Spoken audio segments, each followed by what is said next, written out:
Hello, my group is presenting the physical activity intervention program called Movement University. Today we'll be looking at a pretty common problem, the fact that most students when they attend college, they basically stop moving. Research shows that about half of the students aren't hitting the 150 weekly goal for physical activity because we're stuck at desk for about 10 to 8 hours. This isn't just about fitness, it's actually messing with our stress levels and mental health and physical health. We're targeting this specific transition period to stop the sedentary habits before they're stuck for good.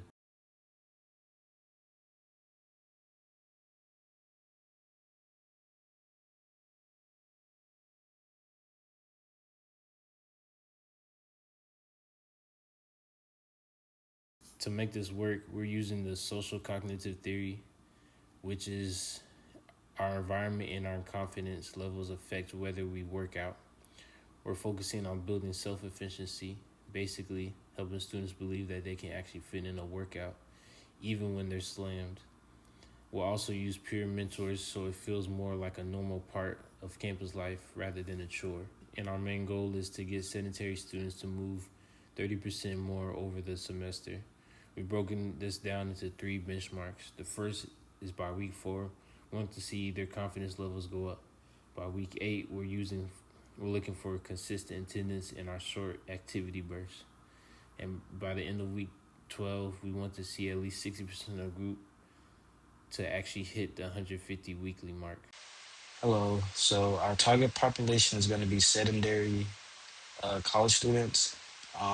These are going to be our main focus is going to be undergraduate students, specifically those spending over 8 hours a day in seated academics activities, whether or not that's in the classroom or studying or just hanging out in a common area somewhere on campus. These populations faces high barriers like screen fatigue and the perceived lack of time, making traditional hour-long workouts unrealistic for their schedules. So, so yeah. Um, Program budget and resource allocation. Our total estimated budget is around $9,500. This covered personal stipends, 100 wearable haptic devices, and participant incentives like dining vouchers on the restaurants around campus, things like that. Um, we're seeking funding through universal university wellness grants and local nutrition brands partnerships to ensure the program remains free for students. So we want to have little to no cost for students to enter into this program, just to make it more accessible to everyone.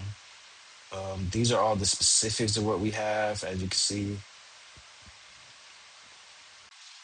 So for our key intervention features, we have three activities.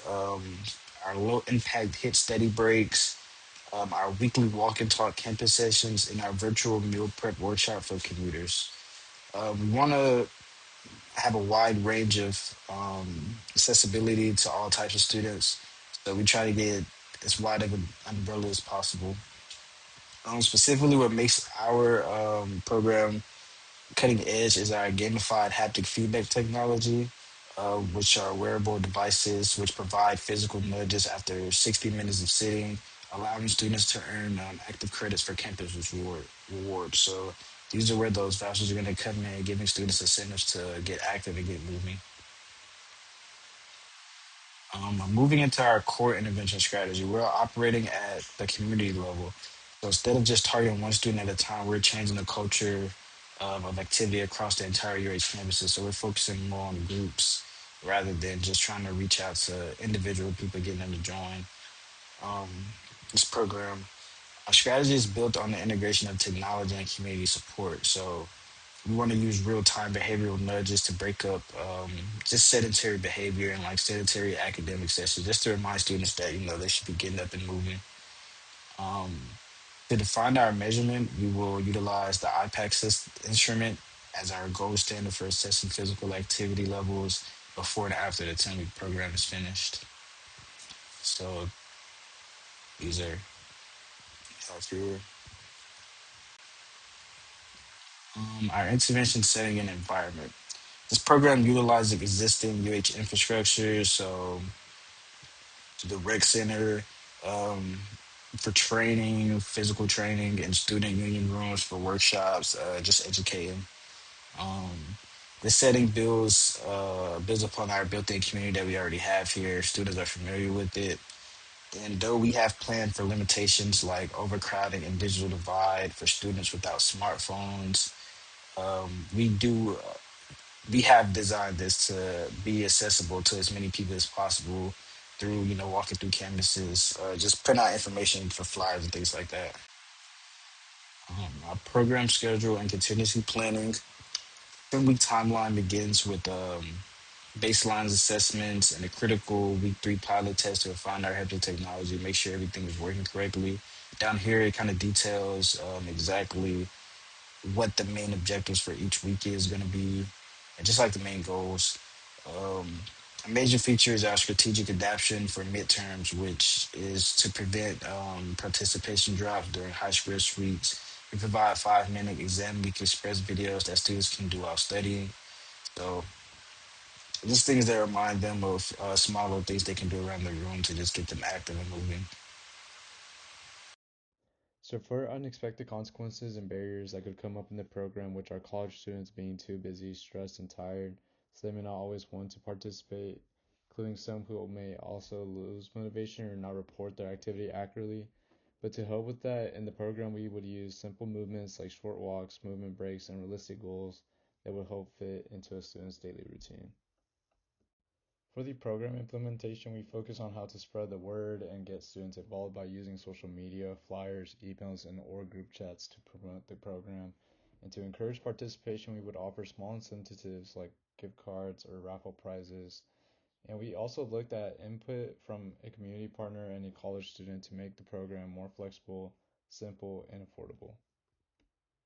For the process evaluation, we look at whether the program was actually carried out the way it was planned. For example, we look how many students joined, how many stayed involved, and whether the activities were delivered correctly. And in the impact evaluation, we look at the short-term changes, which include students taking more movement breaks, increasing their daily steps, or becoming more aware of how much time they spend sitting. And in the outcome evaluation, we focus on the long-term results. Students reduced their sedentary time, behavior overall, became more physically active, and improved things like energy, mood, or stress. Using all three evaluations helped us show whether the program was done correctly and whether it actually made a difference. For implications in policy, if this program is successful, colleges could support more movement-friendly strategies on campus, such as wellness campaigns, walk-in breaks, or activity-friendly spaces. And in research, this program could help researchers better understand which strategies work best for reducing sedentary behavior in college students, and it could also show which barriers matter most, such as time, stress, or motivation. And while in practice, the findings could help health educators, wellness staff, and campus recreation professionals design programs that are easier for students to follow. Even if this program is not completely successful, it can still provide useful information for improving future interventions.